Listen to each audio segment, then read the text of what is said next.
ખૂબ સરસ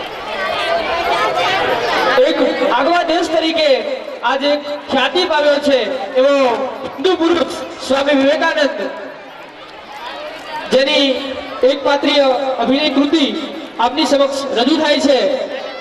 સ્વામી વિવેકાનંદ જેની આ રાષ્ટ્ર ઘણા સમયથી રાહ જોઈ રહ્યું હતું. શું આ તે જ સ્વર છે જેને આ રાષ્ટ્રને તેની પ્રલંબ નિદ્રામાંથી જગાડ્યું? તે કોણ છે જેને પોતાના શક્તિશાળી નાદ દ્વારા વિચાર સંચાર કર્યો? એક એવો યુવાન જે આવનારા સમગ્ર સમયકાળ દરમિયાન યુવાનોનો આદર્શ બની રહેશે. આર્યું આહ્વાન કરનાર શાશ્વત યુવાન અન્ય કોઈ નહીં પરંતુ પરમ દેશભક્ત હિન્દુ સંન્યાસી સ્વામી વિવેકાનંદજી હતા. 19મી સદીના ઉત્તરાર્ધમાં ભૌતિકવાદ, વ્યક્તિવાદ, ધાર્મિક અલગતાવાદ, પોતાના સ્વાર્થ માટે અન્યનું શોષણ કરવું તે ચરમસીમાએ હતું. એમ પ્રતીત થયું હતું કે સાહચર્ય, અન્ય પ્રત્યેની સદભાવના જેવા મૂલ્યનું પતન થઈ રહ્યું છે. ભારત ભૂમિ કે જેણે આવા મૂલ્યને પોતાના રાષ્ટ્રીય જીવનમાં અમલમાં મૂક્યા, આવા મૂલ્ય આત્મવિશ્વાસને અભાવને કારણે ઘેરા સંકટમાં જણાતા હતા. આવા અમર રાષ્ટ્રના પડકારોનો સામનો કરવાની સ્વામી વિવેકાનંદની પોતાની એક આગવી રીત હતી. ભારતના આવા ચિત્રોમાં સ્વામી વિવેકાનંદ અને તેમના ગુરુ રામકૃષ્ણ પરમહંસજી પ્રગટ થયા. મહાન વિચારક અને નોબેલ પુરસ્કારથી સન્માનિત કવિ શ્રી રવિન્દ્રનાથ ઠાકુરે કહ્યું હતું કે જો તમારે ભારતને ઓળખવું હોય તો તમે સ્વામી વિવેકાનંદજીનું અધ્યયન કરો. તેમનામાં બધું જ સકારાત્મક છે, કશું નકારાત્મક નથી. તેમનામાં પ્રાચીન અને આધુનિક યુગનો સમન્વય જોવા મળશે. તેમનામાં વિજ્ઞાન અને આધ્યાત્મિકતાનો સમન્વય જોવા મળશે. સ્વામીજીની સાધ્ય સતીના અવસરે આવો આપણામાંથી પ્રત્યેકને પ્રશ્ન પૂછીએ કે હું તેમના લાખો અપેક્ષિત યુવાનો પૈકી એક છું. ચાલો આપણે એવા બનીએ. આવો આપણે સાથે મળીને કાર્ય કરીએ અને આપણા ગંતવ્ય સ્થાન સુધી પહોંચીએ. તેમનો અવાજ આપણને આગળકૂચ કરવા માટે પ્રેરણા આપે છે. અસ્તુ ભારત માતા કી જય. આજ કરવાનો પુરાણો પોથીઓની વાતો, મિત્રો જમાનો આજ માગે છે સબળ સંસ્કારની વાતો. સમગ્ર મનુષ્ય જીવન એ એક એક સંસ્કારોથી ઘેરાયેલું છે. તો એવા મનુષ્ય જીવનના 16 સંસ્કારો અને એને ફલિતાર્થ કરતી એક કૃતિ ધોરણ 4ના બાળકો રજૂ કરવા જઈ રહ્યા છે. કૃતિ છે મનુષ્ય જીવનની સાર્થક યાત્રા એટલે 16 સંસ્કાર.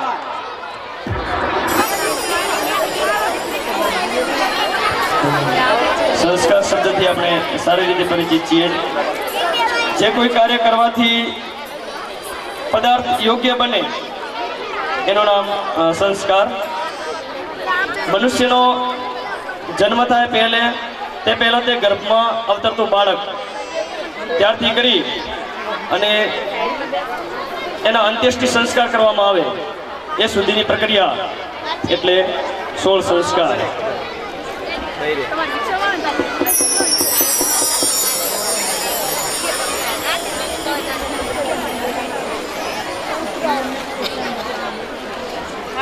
જીવન મુક્તિ સુધીની પ્રક્રિયા એટલે 16 સંસ્કાર. જીવન મુક્તિ સુધીની પ્રક્રિયા એટલે 16 સંસ્કાર. પહેલો સંસ્કાર છે ગર્ભાધાન સંસ્કાર. ગુણવાન તથા અતિ ભાગ્યવાન બાળકનો જન્મ થાય એ હેતુથી ગર્ભાધાન સંસ્કાર કરવામાં આવે છે. એ માટે ગર્ભાધાન સંસ્કાર ખૂબ મહત્વ ધરાવે છે. સંતાનમાં માતા પિતાના દુર્ગુણો આવી ન જાય એ હેતુથી પણ ગર્ભાધાન સંસ્કારનું ખૂબ મહત્વ રહેલું છે. અને બાળક મન, બુદ્ધિ અને ચિત્તને તૈયાર કરનારો આ સંસ્કાર છે. બીજા નંબરનો સંસ્કાર છે પુંસવનન સંસ્કાર. ગર્ભમાં અવતરેલા બાળકના શરીર અને મનની શુદ્ધિ થાય એ હેતુથી પુંસવનન સંસ્કાર કરવામાં આવે છે. વર્તમાન વિજ્ઞાને પણ જનીન વિદ્યા અને ગર્ભ વિદ્યા થકી આ સંસ્કારને ખૂબ મહત્વ આપેલું છે. એના પછી ત્રીજા નંબરનો શ્રીમંતોનયન સંસ્કાર. શ્રીમંતોનયન સંસ્કાર આપણે શ્રીમંત બોલીએ છીએ. જે સ્ત્રીનું એક પણ સંતાન મૃત્યુ પામી ન હોય તે સ્ત્રી દ્વારા ખોળામાં શ્રીફળ, મગ, સોપારી, હળદર જેવી મંગળ વસ્તુઓ રાખવામાં આવે છે, જેને ગોદ ભરી કહેવાય છે.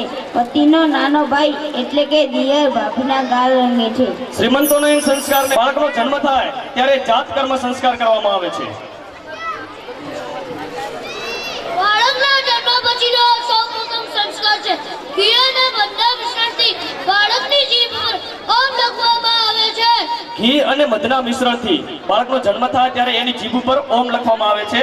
આ રીતે સંસ્કાર કરવાથી હિન્દુત્વ પ્રણાલી પ્રમાણે આપણે સંસ્કાર કર્યા ગણાય છે. હવે મનુષ્યનો જન્મ થાય ત્યારે એનું કોઈ નામ હોતું નથી, તો એ નામ ખૂબ અગત્યનું છે, કારણ કે આખી જિંદગી ભર એની ઓળખ બનતું હોય છે. તો એવો નામકરણ સંસ્કાર. મનુષ્ય જન્મે છે ત્યારે તેનું કોઈ નામ હોતું નથી. નામ, ગુણ, વર્તન, પ્રકૃતિ અને દેવી દેવતાઓના નામ આધારિત હોવું જોઈએ. નામ એ ગુણવાચક, પ્રાકૃતિક કે દેવી દેવતાઓના નામ આધારિત હોવું જોઈએ. એના પછી નિષ્ક્રમણ સંસ્કાર. બાળક જ્યારે 1 માસનું થાય ત્યારે એને ઘરની બહાર લઈ જઈએ તો સૌપ્રથમ એને કેવા અવાજો સંભળાવવા, કેવું એને સંગીત સંભળાવવું, કેવા એના દ્રશ્ય એની આંખો સામે રજૂ કરવા, એનો મોટો પ્રભાવ પડતો હોય છે. તો એવો સંસ્કાર એ નિષ્ક્રમણ સંસ્કાર. બાળકને શું ધ્યાન રાખવું એ વાત કરતો સંસ્કાર નિષ્ક્રમણ સંસ્કાર.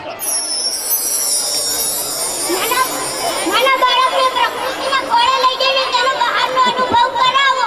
પક્ષીઓનો મધુર અવાજ, ઝરણાનો અવાજ, મીરા, શાંતિ અને સૂર્યાસ્તનું દર્શન કરાવો. આ તો ઝરણાનો મધુર અવાજ અને પક્ષીઓનો મધુર કલરવ સંભળાવીએ એ બાળક માટે સારી વાત છે. અત્યારે ઘરમાં પ્રેશર કુકરનો અવાજ અને ટીવીના ઘોઘાટને કારણે બાળકના મન સ્મૃતિ ઉપર વિકૃત અસર થતી હોય છે. એના પછી બાળક 6 માસનો થાય ત્યારે એને સૌપ્રથમ વખત અન્ન આપવામાં આવે છે, ભોજન આપવામાં આવે છે. તો એ અન્ન આપતી વખતે જે ધ્યાન રાખવું જોઈએ એ વાત કરતો સંસ્કાર અન્નપ્રાશન સંસ્કાર. અન્નપ્રાશન સંસ્કાર. બાળક 6 મહિનાનું થાય ત્યારબાદ પ્રવાહી આહાર જેમ કે ખીર, રાબ, સૂપ વગેરે આપી શકાય છે. ગ્લુકોઝના બિસ્કિટ, ચોકલેટ કે આઈસ્ક્રીમથી બાળકના કોમળ પાચન તંત્ર પર નુકસાન થાય છે. હા, જીભ એના ગ્લુકોઝના બિસ્કિટ કે ચોકલેટ એ બાળકના કોમળ પાચન તંત્રને નુકસાન કરતા હોય છે. તો એ અન્નપ્રાશન સંસ્કાર આ બધી વાત શીખવી જાય છે. એના પછી બાળકના બંને કાનની અંદર છેદન કરવામાં આવે છે 1 વર્ષનો બાળક થાય ત્યારે. એ વિશેની વાત કરતો સંસ્કાર એટલે કર્ણવેદ સંસ્કાર. બંને કાનમાં છેદન કરવામાં આવે એ સંસ્કાર. સંસ્કાર. આ સંસ્કારમાં બાળકના બંને કાન પર છેદન કરવામાં આવે છે. આનાથી હર્નિયા જેવા અસાધ્ય રોગ થતા નથી. કર્ણવેદ સંસ્કાર માત્ર ઘરેણા પહેરવા માટે સુશોભિત હોય એનો હેતુ એનો નથી, પણ બાળકની અંદર પુરુષ બાળક હોય તો એમાં હર્નિયા અને સ્ત્રી બાળક હોય તો એને અંડકોશના રોગો થતા નથી. એ માટે કર્ણવેદ સંસ્કાર ઘણું મહત્વ ધરાવે છે.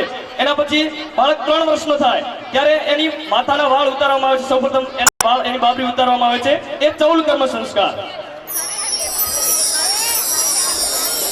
બાળક 3 વર્ષનું થાય ત્યારે તેના માથાના વાળ ઉતારવામાં આવે છે. તેથી તેના માથા ઉપર સૂરજની કોમળ કિરણો પડે છે. તેથી તેના માથાના કોષોનો વિકાસ થાય છે. સૂર્યના કોમળ કિરણો પડવાથી બાળકના મસ્તિષ્કના કોષો હોય એનો વિકાસ થાય છે. એના પછી પવિત્ર કે જનોઈના નામે આપણે ઓળખીએ છીએ એ સંસ્કાર જેનું નામ છે ઉપનયન સંસ્કાર. આ સંસ્કાર યજ્ઞપવિત્ર કે જનોઈના નામે ઓળખાય છે. જનોઈના દરેક દોરાનું ખૂબ મહત્વ હોય છે. જનોઈના દરેક દોરાનું મહત્વ હોય છે. જનોઈની અંદર 4 ગાંઠ હોય છે. એ 4 વેદો ગણવામાં આવે છે. પછી બાળક 4 વર્ષ 4 માસ અને 4 દિવસનું થાય એના પછી એને વેદારંભ કરવામાં આવે છે. એ વેદારંભ સંસ્કાર.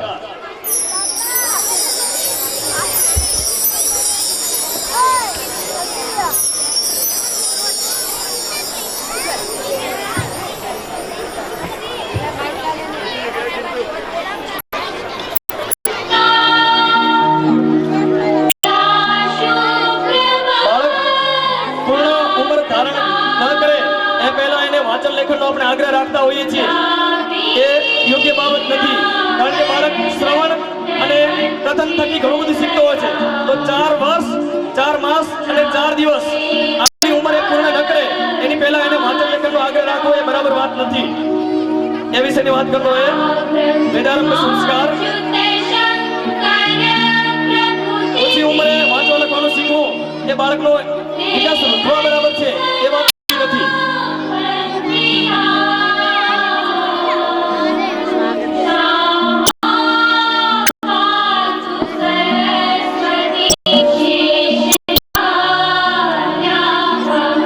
શિષ્ય ગુરુકુળમાં 4 વેદોનું અધ્યયન કરી અને પોતાના સ્વગૃહે પરત ફરે એ વખતે જે સંસ્કાર કરવામાં આવે છે એને સમાવર્તન સંસ્કાર કહેવામાં આવે છે.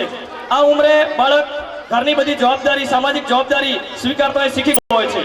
એ સમાવર્તન સંસ્કાર. વિદ્યાર્થી 4 વેદો ભણી પોતાના ઘેર પાછો આવે ત્યારે આ સંસ્કાર કરવામાં આવે છે. 4 વેદોનો અધ્યયન કર્યા પછી સમાજ જીવન સ્વીકારવા એ સક્ષમ બને છે એ સમાવર્તન સંસ્કાર. અને એના પછી લગ્ન સંસ્કાર.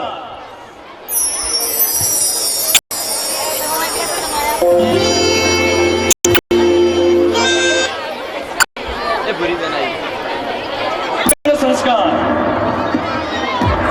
લગ્ન સંસ્કારને આપણે વિવાહ સંસ્કાર તરીકે પણ ઓળખતા હોઈએ છીએ.